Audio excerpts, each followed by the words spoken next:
പല്ലിലെ gap കാരണം നിങ്ങൾ മാനസികമായ വിഷമത്തിലാണോ? ഒട്ടും ആശങ്കപ്പെടേണ്ടതില്ല. ഈ പ്രശ്നം പരിഹരിക്കാൻ നിരവധി ലളിതമായ മാർഗങ്ങളുണ്ട്. അത് എന്തൊക്കെയെന്ന് അറിയാനായിട്ട് ഈ വീഡിയോ മുഴുവനായി കാണുക. നമസ്കാരം, ഞാൻ ഡോക്ടർ ആര്യ സുദർശൻ. ഇന്ന് ഞാൻ നിങ്ങളോട് സംസാരിക്കാൻ പോകുന്നത് പല്ലിലെ ഗ്യാപ്പ് എങ്ങനെ ലളിതമായ രീതിയിൽ പരിഹരിക്കാമെന്നുള്ളതാണ്. എന്റെ വീഡിയോ ആദ്യമായി കാണുകയാണെങ്കിൽ ചാനൽ സബ്സ്ക്രൈബ് ചെയ്ത് ബെല്ലൈക്കൺ എനേബിൾ ചെയ്ത് കാണാൻ ശ്രമിക്കുക. കൂടാതെ ഈ വീഡിയോ ഇഷ്ടപ്പെട്ട് ലൈക്ക് ചെയ്യുക, കൂടുതൽ ഫ്രണ്ട്സിനായി ഈ അറിവ് ഷെയർ ചെയ്യുക. അപ്പോൾ ഇന്നത്തെ വീഡിയോ നമുക്ക് തുടങ്ങാം.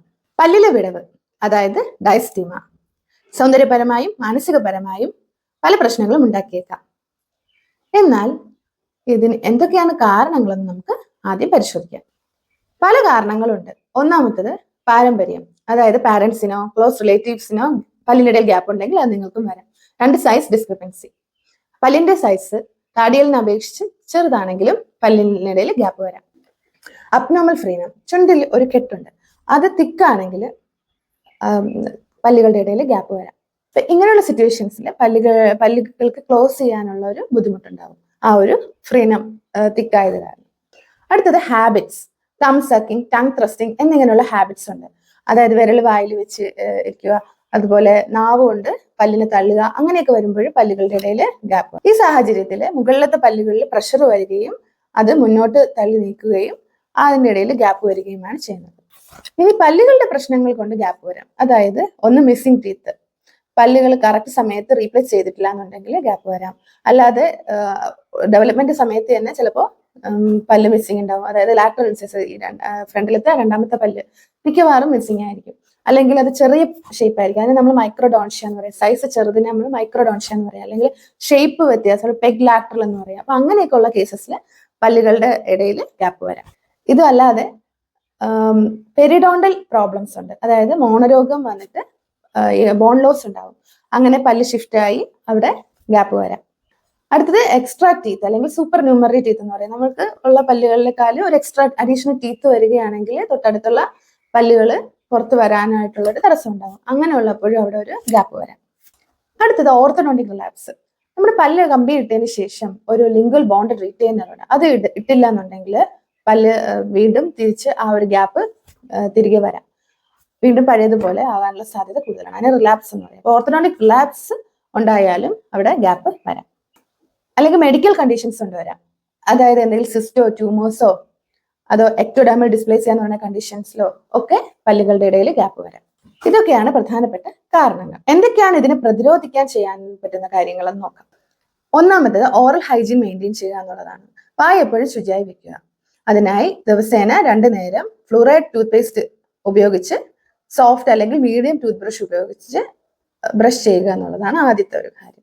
രണ്ടാമത്തത് ഫ്ലോസ് ചെയ്യുക. അതൊരു നൂൽ പോലത്തതാണ്, അത് വെച്ചിട്ട് ടു ആൻഡ് ഫ്രോ മോഷനിൽ നമ്മൾ പല്ലുകളുടെ ഇടയിൽ ക്ലീൻ ചെയ്ത് കൊടുക്കുക. അപ്പോൾ അവിടെ ഫുഡൊന്നും കയറിയിരിക്കാതെ അവിടെ ക്ലീൻ ആവും.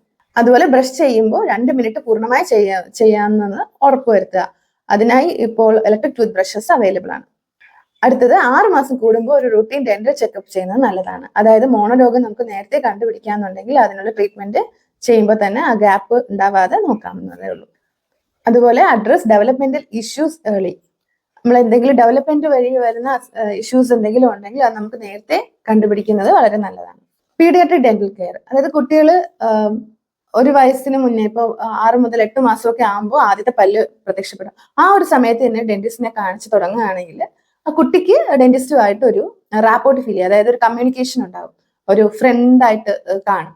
അപ്പോൾ എന്തെങ്കിലും ഇഷ്യൂസ് വരികയാണെങ്കിൽ അത് കുഴപ്പമില്ലാണ്ടെന്ന് പോകും. അല്ലാതെ ഇപ്പൊ പെട്ടെന്നൊരു പല്ല് വേദന വന്നു ഡെന്റിസ്റ്റിനെ കാണിക്കുകയാണെങ്കിൽ ചിലപ്പോൾ ഡെന്റിസ്റ്റുമായിട്ട് ഒരു പേടി ഉണ്ടാവും. ഡെന്റിസ്റ്റിനെ കാണുമ്പോൾ തന്നെ ആ ഒരു അറ്റ്മോസ്ഫിയർ ഒക്കെ കാണുമ്പോൾ കുട്ടിക്ക് പേടി ഉണ്ടാവും. അപ്പൊ അതുകൊണ്ട് ഇതിപ്പോ ഒരു റുട്ടീനായിട്ട് എല്ലാ വർഷവും ബർത്ത്ഡേ ടൈമിൽ, ആ ബർത്ത്ഡേക്ക് മുന്നേ ആയിട്ടുള്ള ഒരു സമയത്ത് എല്ലാ വർഷവും ഒന്ന് ഡെന്റിസ്റ്റിനെ കാണിക്കുകയാണെങ്കിൽ കുട്ടി ഡെന്റിസ്റ്റുമായിട്ടൊരു ഫ്രണ്ട്ലി ഒരു റിലേഷൻഷിപ്പ് മെയിൻറ്റെയിൻ ചെയ്യും. അപ്പൊ അത് വളരെ നല്ലതാണ്. അപ്പൊ അങ്ങനെ ആകുമ്പോൾ കുട്ടികൾക്ക് എന്തെങ്കിലും ഇഷ്യൂസ് ഉണ്ടെങ്കിൽ തന്നെ നമുക്ക് അത് നേരത്തെ അറിയാൻ സാധിക്കും. അപ്പോൾ എന്തെങ്കിലും കേട് വരാൻ സാധ്യതയുള്ള പല്ലുകളോ പെട്ടെന്ന് പാരന്റ്സിന് അറിയാൻ പറ്റണമെന്നില്ല. അപ്പൊ വർഷം തോറും ഡെന്റിസ്റ്റിനെ അല്ലെങ്കിൽ ഒരു 6 മന്ത്സ് കൂടുമ്പോൾ ഡെന്റിസ്റ്റിനെ കാണിക്കുകയാണെങ്കിൽ വളരെ നല്ലതാണ്. അടുത്തത് ഏർലി ഓർത്തഡോണ്ടിക് ഇന്റർവെൻഷൻ. അതായത് പല്ലുകളുടെ ഇടയിൽ ഇത് ഗ്യാപ്പോ അല്ലെങ്കിൽ ക്രൗഡിങ്ങോ നിരതെറ്റി വരുന്ന പല്ലുകളോ അങ്ങനെ എന്തെങ്കിലും ഉണ്ടെന്നുണ്ടെങ്കിൽ എത്രയും പെട്ടെന്ന് തന്നെ അതിന്റെ ട്രീറ്റ്മെന്റ് ചെയ്യുന്നത് വളരെ നല്ലതാണ്. അവോയ്ഡ് ഹാംഫുൾ ഹാബിറ്റ്സ്, അത് വളരെ ഒരു ഇമ്പോർട്ടൻ്റ് ആയിട്ടുള്ള കാര്യമാണ്. ഈ ടം സക്കിങ്, ടങ് ത്രസ്റ്റിംഗ് പോലുള്ള ഹാബിറ്റ്സുകളൊക്കെ ഡിസ്കറേജ് ചെയ്യുക. അപ്പോൾ അത് നിങ്ങൾക്ക് സാധിക്കുന്നില്ല എന്നുണ്ടെങ്കിൽ ഒരു സ്പീച്ച് തെറാപ്പിസ്റ്റിനെയോ ഡെന്റിസ്റ്റിനെയോ കൺസൾട്ട് ചെയ്യുക. ഫ്രീനം അസസ്മെന്റ്, ഞാൻ നേരത്തെ പറഞ്ഞു ചുണ്ടിന്റെ ഇടയിൽ ഒരു കെട്ടുണ്ടെന്ന്. അപ്പൊ ആ ഒരു കെട്ട്, അതിന്റെ തിക്നെസ് ഒക്കെ നോക്കിയിട്ട് അതിന് എന്തെങ്കിലും ഇഷ്യൂസ് ഉണ്ടെങ്കിൽ അത് സർജിക്കൽ പ്രൊസീജിയർ ചെയ്യേണ്ടി വരും. സർജറി ചെയ്ത് അത് ശരിയാക്കേണ്ടി വരും. അല്ലെങ്കിൽ അവിടെ ഒരു ഗ്യാപ്പ് വരാനുള്ള സാധ്യത കൂടുതലാണ്. അടുത്തത് റീപ്ലേസ് മിസ്സിംഗ് ടീത്ത് പ്രോംപ്റ്റ്ലി. നമ്മൾ പല്ല് നഷ്ടപ്പെട്ടു കഴിഞ്ഞാൽ അത് 3 ആഴ്ച കൂടുമ്പോൾ തന്നെ, 3 ആഴ്ച ആവുമ്പോൾ തന്നെ പല്ല് റീപ്ലേസ് ചെയ്യാനുള്ള അളവെടുക്കാൻ തുടങ്ങണം. അപ്പോൾ അത് ചെയ്തില്ല എന്നുണ്ടെങ്കിൽ ആ ഭാഗത്ത് ഗ്യാപ്പ് വരാം. പിന്നീട് ആ ഭാഗം പല്ലുകൾ തമ്മിൽ ചരിഞ്ഞ് വന്നിട്ട് ആ ഭാഗത്ത് നിങ്ങൾക്ക് പല്ല് വെക്കാൻ സാധിക്കാതെ വരും. അപ്പൊ അതുകൊണ്ട് ഒരു 3 വീക്സ് ആകുമ്പോൾ തന്നെ പല്ല് റീപ്ലേസ് ചെയ്യാൻ ശ്രദ്ധിക്കാം. അടുത്തത് ഓർത്തഡോണ്ടിക് മെയിൻ്റെനൻസ്, അതായത് പല്ല് കംപ്ലീറ്റ് ചെയ്തതിന് ശേഷം ഒരു ലിംഗൽ ബോണ്ടഡ് റീറ്റെയിനേഴ്സ് ഉണ്ട്. അത് ഇട്ടില്ല എന്നുണ്ടെങ്കിൽ ഓർത്തഡോണ്ടിക് റിലാപ്സ് വരാം, അതായത് വിടവ് വീണ്ടും തിരിച്ചു വരാം. അപ്പോൾ ആ ഇഷ്യൂസ് പിന്നെ തിരിച്ചു വരികയാണെങ്കിൽ അതിനാണ് റിലാപ്സ് എന്ന് പറയുന്നത്. അപ്പൊ അത് പ്രിവെന്റ് ചെയ്യാനായിട്ടുള്ളതാണ് ഈ റീറ്റെയിനേഴ്സ് എന്ന് പറയുന്നത്. അടുത്തത് പ്രിവെന്റീവ് ഡെന്റൽ ട്രീറ്റ്മെന്റ്, അതായത് ഇപ്പോൾ സ്പേസ് മെയിൻ്റെനൻസ്. ഇപ്പൊ കുട്ടികൾ ഇപ്പൊ 4 വയസ്സിലൊക്കെ ചിലപ്പോൾ പല്ല് പോവാം. അപ്പൊ അങ്ങനെ പല്ലെടുത്ത് കളയേണ്ട അവസ്ഥ വരാറുണ്ട്. അപ്പൊ അങ്ങനെയാണെങ്കിൽ ഒരു 6 വയസ്സിലൊക്കെ പോകാനുള്ള പല്ലാണെന്നുണ്ടെങ്കിൽ ആ ഒരു 2 വർഷം വരെ നമ്മൾ സ്പേസ് മെയിൻ്റെനർ യൂസ് ചെയ്യേണ്ടി വരും. അപ്പൊ അങ്ങനെയാണെങ്കിൽ കുറച്ച് ആ മറ്റു പല്ല് വരാൻ നേരത്തെ അത് മാറ്റി കൊടുക്കുമ്പോൾ നോർമലി കയറി വരും. അല്ലാന്നുണ്ടെങ്കിൽ ആ ഭാഗത്ത് പല്ല് ചരിഞ്ഞതിന് ശേഷം അവിടെ പല്ല് വരാതെ, അല്ലെങ്കിൽ ആ പല്ല് വരാനുള്ള സ്ഥലത്ത് ഗ്യാപ്പ് വന്നിട്ട് അവിടെ ചിലപ്പം പല്ല് വരാൻ പോലും പറ്റത്തില്ല, അല്ലെങ്കിൽ അവിടെ ക്രൗഡിങ് ആയിട്ട് വരാം, അല്ലെങ്കിൽ സ്പേസിങ് ആയിട്ട് വരാം, അങ്ങനെ പല ഇഷ്യൂസും വരാം. അപ്പൊ അതുകൊണ്ട് അത് എത്രയും ശ്രദ്ധിക്കേണ്ട കാര്യമാണ്. ഏറ്റവും ഇമ്പോർട്ടൻ്റ് ആയിട്ടുള്ള ഒരു ഫാക്ടറാണ് അടുത്തത് ഹെൽത്തി ഡയറ്റ്. അതായത് പല്ല് കേട് വരാനോ, അല്ലെങ്കിൽ പല്ല് മോണരോഗം വരാനോ, അല്ലെങ്കിൽ പല്ലിനാട്ടം വന്ന് പല്ല് പോവാനോ, അങ്ങനെ പല ഇഷ്യൂസും വരാൻ സാധ്യതയുള്ള ഷുഗറി ഫുഡ്സ് അല്ലെങ്കിൽ അസിഡിക് ഫുഡ്സ് ഒക്കെ അവോയ്ഡ് ചെയ്യുക എന്നുള്ളതാണ് ഏറ്റവും ഒരു ഇമ്പോർട്ടൻ്റ് ആയിട്ടുള്ള ഒരു കാര്യം എന്ന് പറയുന്നത്. അതായത് ഹെൽത്തി ഫുഡ് കൊടുക്കുക, അല്ലെങ്കിൽ ഹെൽത്തി ഫുഡ് എടുക്കുക എന്നുള്ളതാണ് ഇമ്പോർട്ടൻ്റ് ആയിട്ടുള്ള ഒരു കാര്യം. അടുത്ത് നമുക്ക് ഇതിന്റെ ട്രീറ്റ്മെന്റ് പ്ലാനിലോട്ട് പോകാം. അതായത് ഇതെന്ത് കാരണം കൊണ്ടാണ് ഇത് ഉണ്ടായത്, ഗ്യാപ്പ് ഉണ്ടായത്, അതുപോലെ എത്രത്തോളം സിവിയർ ആണ്, ഇപ്പം സിമ്പിൾ ആയിട്ടുള്ള സംഭവമാണോ, അതായത് കോംപ്ലക്സ് ആണോ, ചെറിയ ഗ്യാപ്പാണോ, വലിയ ഗ്യാപ്പാണോ എന്നൊക്കെ ഉള്ളത് നോക്കും. പിന്നെ ഉള്ളത് പേഷ്യന്റ് പ്രിഫറൻസ്, പേഷ്യന്റിന് ഏതാണ്, ഇപ്പം ചിലവ് കുറഞ്ഞ രീതി മതിയോ, അല്ലെങ്കിൽ ലോങ് ടേം വേണോ, അല്ലെങ്കിൽ ഷോർട്ട് ടേം വേണോ, കുറച്ച് നാൾ കൊണ്ട് ശരിയാവുന്നത് വേണോ എന്നൊക്കെ ഉള്ള ഒരു ഘടകങ്ങൾ ആശ്രയിച്ചിരിക്കും അതിന്റെ ട്രീറ്റ്മെന്റ് എന്ന് പറയുന്നത്. ഇപ്പൊ പേഷ്യന്റിന് ലോങ് ടേം ട്രീറ്റ്മെന്റ് ആണ് ആവശ്യം എന്നുണ്ടെങ്കിൽ നമുക്ക് ഓർത്തഡോണ്ടിക് ട്രീറ്റ്മെന്റ് സജസ്റ്റ് ചെയ്യാം. അതിൽ ഇപ്പൊ ബ്രേസസ് ഉണ്ട്, അതായത് നമ്മൾ നോർമലി പല്ല് കമ്പി ഇടുന്ന ടൈപ്പ് ഉണ്ട്, ട്രഡീഷണൽ ടൈപ്പ് ഉണ്ട്, അതായത് സ്റ്റെയിൻലെസ് സ്റ്റീൽ ബ്രേസസ് ഉണ്ട്, അല്ലാതെ സെറാമിക് ബ്രാക്കറ്റ്സ് ഉണ്ട്, സെറാമിക് ബ്രേസസ് ഉണ്ട്. സെറാമിക് ആകുമ്പോൾ കുറച്ചും കൂടെ എക്സ്പെൻസീവ് ആണ്, നോർമൽ ട്രഡീഷണൽ ആകുമ്പോൾ എക്സ്പെൻസ് കുറവാണ്. അടുത്തത് ക്ലിയർ അലൈനേഴ്സ് എന്ന് പറയും. അതായത് ഇതൊരു സെറ്റ് ഓഫ് ട്രേസ് ആണ്. പേഷ്യന്റ് ഇൻട്രോറൽ സ്കാൻ ചെയ്തതിന് ശേഷം അതിന്റെ ട്രീറ്റ്മെന്റ് പ്ലാൻ ഡിസൈഡ് ചെയ്യും, എത്ര നാള് വെക്കണം എന്നൊക്കെ ഉള്ളത് പറയും. അതിലൊരു സെറ്റ് ഓഫ് ട്രേസ് ആണ്, പേഷ്യന്റിന് തന്നെ കൊടുക്കും. അത് ഇന്ന സമയം കഴിയുമ്പോഴത്തേക്ക് അത് മാറ്റേണ്ടി വരും. അപ്പൊ അത് പേഷ്യന്റ് തന്നെ ചെയ്താൽ മതി. അതുപോലെ ഇത് ക്ലിയർ ആയിട്ടുള്ള അലൈനേഴ്സ് ആണ്. അപ്പൊ നമ്മൾ വായിലിരിക്കുന്ന ഒരു ഫീൽ ഉണ്ടാവില്ല, ഒരു ട്രാൻസ്പെറന്റ് ആയിട്ടുള്ള ഒരു അലൈനേഴ്സ് ആണ്. എത്രത്തോളം ഗ്യാപ്പ് ഉള്ള അതനുസരിച്ച് അതിന്റെ ഡ്യൂറേഷൻ വ്യത്യാസപ്പെടും. ചെറിയ ഗ്യാപ്പ് ഒക്കെ ആണെങ്കിൽ ഡ്യൂറേഷൻ കുറവായിരിക്കും, ഒരു വലിയ ഗ്യാപ്പ് ഒക്കെ ആണെങ്കിൽ അതിൻ്റെതായ ഡ്യൂറേഷനിലാണ് ക്ലിയർ അലൈനേഴ്സ് നമ്മൾ സെറ്റ് ചെയ്യാറ്. ഗ്യാപ്പ് എത്രത്തോളം ഉണ്ട് എന്നുള്ളത് അന്വേഷിച്ച് അത് നോക്കിയതിന് ശേഷം എത്ര നാൾ വെക്കണം, അതുപോലെ ചെറിയ ഗ്യാപ്പ് ആണെങ്കിൽ അതനുസരിച്ച്, വലിയ ഗ്യാപ്പ് ആണെങ്കിൽ അത് അത്രയും നാൾ വെച്ചതിന് ശേഷം ആ ഒരു ഡ്യൂറേഷൻ നമുക്ക് കണ്ടുപിടിക്കാൻ പറ്റും.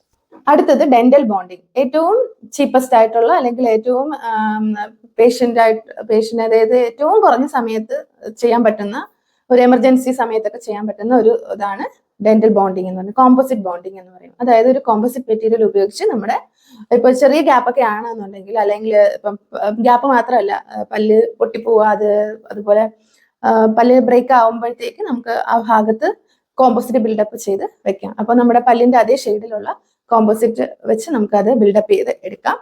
അതുപോലെ ചെറിയ ഗ്യാപ്പ് ഒക്കെ ആണെങ്കിൽ ആ ഗ്യാപ്പ് ക്ലോസ് ചെയ്യാനായിട്ട് നമുക്കൊരു ഇവിടെ പ്രിപ്പറേഷന്റെ ആവശ്യമില്ല. അതായത് പല്ലിന് നമ്മൾ ഒന്നും ചെയ്യുന്നില്ല, ജസ്റ്റ് ക്ലീൻ ചെയ്ത് ഡ്രൈ ചെയ്തതിന് ശേഷം നമ്മൾ കോമ്പോസിറ്റ് വെച്ച് ബിൽഡപ്പ് ചെയ്യാണ് ചെയ്യുന്നത്. വളരെ ചീപ്പായിട്ടുള്ളതും അൺഎക്സ്പെൻസീവ്, തീരെ ചിലവ് കുറഞ്ഞതുമായിട്ടുള്ള ഒരു മെത്തേഡാണ് കോമ്പോസിറ്റ് ബോണ്ടിങ് എന്ന് പറയുന്നത്. അടുത്തത് വെനീർസ് എന്ന് പറയും. അത് കോമ്പോസിറ്റ് വെനീർസും ഉണ്ട്, പോർസലൈൻ വെനീർസും ഉണ്ട്. അതൊരു ഇൻഡയറക്റ്റ് ആയിട്ടുള്ള മെത്തേഡ് ഉണ്ട്. അതായത് നമ്മൾ ജസ്റ്റ് ഒരു അളവെടുക്കും, ചെറിയൊരു മിനിമൽ പ്രിപ്പറേഷൻ ചെയ്തതിന് ശേഷം അളവെടുത്തതിന് ശേഷം ലാബിൽ കൊടുക്കും. ലാബിൽ നിന്ന് അത് വെനീർസ് വന്നതിന് ശേഷം നമുക്കത് സിമെന്റ് ചെയ്ത് കൊടുക്കാവുന്നതേ ഉള്ളൂ. പോർസലൈൻ വെനീഴ്സ് കോമ്പോസിറ്റ് വെനീഴ്സിനെക്കാളും കുറച്ച് ചിലവ് കൂടുതലാണ്. ഇത് അത്യാവശ്യം ഡ്യൂറബിൾ ആണ്, അതുപോലെ ലോങ് ലാസ്റ്റിംഗ് ആയിട്ടുള്ള ഒരു ലൈഫ് ഉണ്ട് ഇതിന്. അടുത്തത് ക്രൗൺസ് ആൻഡ് ബ്രിഡ്ജസ്. അതായത് ഞാൻ നേരത്തെ പറഞ്ഞായിരുന്നു, അപ്പം തീരെ ലീസ്റ്റ് പ്രിഫേർഡ് ആയിട്ടുള്ള ഒരു മെത്തേഡാണ്. ബാക്കി എല്ലാ മെത്തേഡ്സും ഓക്കെ അല്ലാന്നുണ്ടെങ്കിൽ മാത്രമേ നമ്മൾ ക്രൗൺസ് ആൻഡ് ബ്രിഡ്ജസ് എന്ന മെത്തേഡ് യൂസ് ചെയ്തുള്ളൂ. അടുത്ത ഡെന്റൽ ഇംപ്ലാന്റ്സ്. ഞാൻ പറഞ്ഞു മിസ്സിംഗ് ടീത്ത് നമ്മൾ പല്ലിപ്പോൾ വെക്കാതെ വരുമ്പോഴത്തേക്ക് അവിടെ ഗ്യാപ്പ് വരാം. അപ്പോൾ അങ്ങനെയുള്ളപ്പോൾ നമുക്ക് ഡെന്റൽ ഇംപ്ലാന്റ്സ് എന്ന് പറയുന്ന ഒരു ഓപ്ഷനാണ്. ആ ഗ്യാപ്പ് നമുക്ക് മാറ്റാനായിട്ട് അവിടെ ഒരു ഇംപ്ലാന്റ് വെച്ച് അതിന്റെ പുറത്ത് ക്രൗൺ വെച്ച് നമുക്ക് ഗ്യാപ്പ് ഫില്ല് ചെയ്യാം. അപ്പോൾ പെരിഡോണ്ടൽ തെറാപ്പി അടുത്തത്. അതായത് ഇപ്പം മോണരോഗം കൊണ്ടാണ്, ഇപ്പം ബോൺ ലോസ് വന്നതിന് ശേഷമാണ് പല്ല് ഷിഫ്റ്റ് ആയി മൂവ്മെന്റ് വന്ന് അവിടെ ഗ്യാപ്പ് വരികയാണെങ്കിൽ നമുക്ക് പെരിഡോണ്ടൽ തെറാപ്പി ചെയ്ത് അത് ശരിയാക്കാവുന്നതേ ഉള്ളൂ. അപ്പൊ ഇതൊക്കെയാണ് ട്രീറ്റ്മെന്റ് പ്ലാൻസ് എന്ന് പറയുന്നത്. ഇനി അടുത്തത് പോസ്റ്റ് ട്രീറ്റ്മെന്റ് മെയിൻ്റെനൻസ്. അതായത് ഞാൻ നേരത്തെ പറഞ്ഞു ഓർത്തോ ട്രീറ്റ്മെന്റ്, പല്ലിൽ കമ്പി ഇട്ടതിന് ശേഷം റിലാപ്സ് വരാതിരിക്കാനായിട്ട് ബോണ്ടഡ് റീറ്റെയിനേഴ്സ് ഉണ്ട്. അത് ഉപയോഗിച്ച് കഴിഞ്ഞാൽ ആ ഒരു റിലാപ്സ് നമുക്ക് പ്രിവെന്റ് ചെയ്യാവുന്നതേ ഉള്ളൂ. അതുപോലെ റെഗുലർ ആയിട്ട് ഡെന്റൽ വിസിറ്റ്സ് ചെയ്യണം. അതായത് ഒരു 6 months കൂടുമ്പോൾ ഡെന്റിസ്റ്റിനെ കണ്ട് എന്തെങ്കിലും ഇഷ്യൂസ് ഉണ്ടോ എന്നുള്ളത് നമുക്ക് നേരത്തെ റൂൾ ഔട്ട് ചെയ്ത് കഴിഞ്ഞാൽ അത് പിന്നീട് ഒരുപാട് വലുതാകാതെ സൂക്ഷിക്കാൻ സാധിക്കും. അപ്പോൾ ഗ്യാപ്പ് ഒരുപാട് കൂടാതെ നോക്കാൻ സാധിക്കും. അതുപോലെ ഇതിന് എന്തൊക്കെ ചെലവ് വരുമെന്നുള്ളത് പല ഘടകങ്ങളെ ആശ്രയിച്ചിരിക്കും. അത് നിങ്ങളുടെ ലൊക്കേഷന്, ക്ലിനിക്ക് എവിടെയാണ് എന്നുള്ളത് നോക്കിയിട്ട്, അതുപോലെ ക്ലിനിക്കിന്റെ ഇപ്പം ഏത് സ്പെഷ്യലിസ്റ്റ് ആണോ ചെയ്യുന്നത്, എക്സ്പീരിയൻസ്ഡ് ആയിട്ടുള്ള ആളാണോ ചെയ്യുന്നത് എന്നൊക്കെ ഉള്ളത് നോക്കിയിരിക്കും. അതുപോലെ എന്ത് മെത്തേഡാണ്, ഇപ്പം ഞാൻ പറഞ്ഞു കോമ്പോസിറ്റ് ബോണ്ടിങ് ഒക്കെ ആണെങ്കിൽ ചിലവ് വളരെ കുറവാണ്. എന്നാൽ അത് വെനീഴ്സ് ആകുമ്പോഴത്തേക്ക് ചിലവ് സ്വാഭാവികമായി കൂടുതലാണ്. അതുപോലെ തന്നെ ഓർത്തോഡോണ്ടിക് ട്രീറ്റ്മെന്റ്, പല്ലി കമ്പി ഇടുന്ന ട്രീറ്റ്മെന്റ്സ് ഒക്കെ ആണെങ്കിൽ അതുപോലെ ചിലവ് കൂടുതലാണ്. ഇപ്പൊ സെറാമിക് ബ്രേസസ് ഒക്കെ ആണെങ്കിൽ ചിലവ് നല്ല കൂടുതലാണ്. ക്ലിയർ അലൈനേഴ്സ് ആണ് ഏറ്റവും കൂടുതൽ ചിലവ് വരുന്ന ഓർത്തോ ട്രീറ്റ്മെന്റിലുള്ളത്.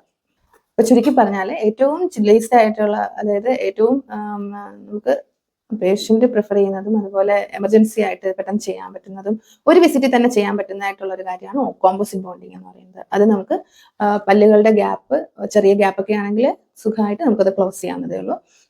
ഗ്യാപ്പ് കൂടുന്നതനുസരിച്ച് നമുക്ക് ട്രീറ്റ്മെന്റ് പ്ലാൻ മാറ്റേണ്ടി വരും. ഇപ്പൊ ചെറിയ ഗ്യാപ്പൊക്കെയാണ്, അതുപോലെ ചെറുതായിട്ടൊരു പൊട്ടലൊക്കെ ഉണ്ട്, ഒരു പെയിനൊന്നും ഇല്ലാത്ത പല്ലാണ്, അതുപോലെ കുറച്ച് ഇപ്പം പൊട്ടിയൊക്കെ ഇരിക്കുന്ന പല്ലുകളൊക്കെ ആണെങ്കിൽ എവിടെയെങ്കിലും ചെറുതായിട്ടൊന്ന് ഇൻസൈസിൽ എഡ്ജൊക്കെ എവിടെയെങ്കിലും ചിപ്പ് ഓഫ് ആയിട്ട് ഇരിക്കുന്ന പല്ലുകളൊക്കെ ആണെങ്കിൽ നമുക്കതിന് ചെയ്യാവുന്നതേ ഉള്ളൂ. കോമ്പോസിറ്റ് ബിൽഡപ്പ് ചെയ്ത് ചെയ്യാവുന്നതേ ഉള്ളൂ. അപ്പൊ ഏറ്റവും ചീപ്പായിട്ടുള്ളതും അൺഎക്സ്പെൻസീവ് ആയിട്ടുള്ളതും ക്വിക്ക് സൊല്യൂഷൻ ആയിട്ടുള്ളതും കോമ്പോസിറ്റ് ബോണ്ടിങ് ആണ്. കോമ്പോസിറ്റ് ബോണ്ടിങ്ങിന്റെ ഒരു പ്രശ്നം എന്ന് പറയുന്നത് നമ്മൾ നന്നായിട്ട് ക്ലീൻ ചെയ്ത് പോളിഷ് ചെയ്യണം. നന്നായിട്ട് ബോണ്ട് ചെയ്തതിന് ശേഷം അത് പോളിഷ് ചെയ്യണം, അല്ലെങ്കിൽ അവിടെ സ്റ്റെയിൻസ് പിടിക്കാനുള്ള സാധ്യതയുണ്ട്. അതുപോലെ അതിന് കളർ മാറാനുള്ള സാധ്യതയുണ്ട് ക്രമേണ. അപ്പോൾ അങ്ങനെയാണെങ്കിൽ ഇടയ്ക്ക് അത് മാറ്റേണ്ടി വരും. പിന്നെ അതിന്റെ അഡ്വാൻറ്റേജ് എന്ന് പറയുന്നത് നമുക്ക് ഭാവിയിൽ വേറെ ഏതെങ്കിലും മെറ്റീരിയൽ വെച്ചിട്ട് അടയ്ക്കണമെന്ന് തോന്നിക്കഴിഞ്ഞാൽ നമുക്ക് അത് അവിടെ ജസ്റ്റ് ഒന്ന് മാറ്റിയതിന് ശേഷം നമുക്കത് ചെയ്യാവുന്നതേ ഉള്ളൂ. അപ്പോൾ അങ്ങനെ പല അഡ്വാൻറ്റേജസും കോമ്പോസിറ്റ് ബോണ്ടിങ്ങിനുണ്ട്. അപ്പോൾ ഇന്നത്തെ വീഡിയോയിൽ നിങ്ങൾക്ക് എന്തെങ്കിലും ഡൗട്ടോ ഏതെങ്കിലും ടോപ്പിക്കിനെ പറ്റി അറിയണമെങ്കിൽ നിങ്ങൾക്ക് കമന്റായി രേഖപ്പെടുത്താം. കൂടാതെ ഈ വീഡിയോ ഇഷ്ടപ്പെട്ടാൽ ലൈക്ക് ചെയ്യുക, കൂടെയുള്ള ഫ്രണ്ട്സിനെ ഈ അറിവ് ഷെയർ ചെയ്യുക. അപ്പോൾ നെക്സ്റ്റ് വീഡിയോയുമായി കാണാം. നന്ദി, നമസ്കാരം.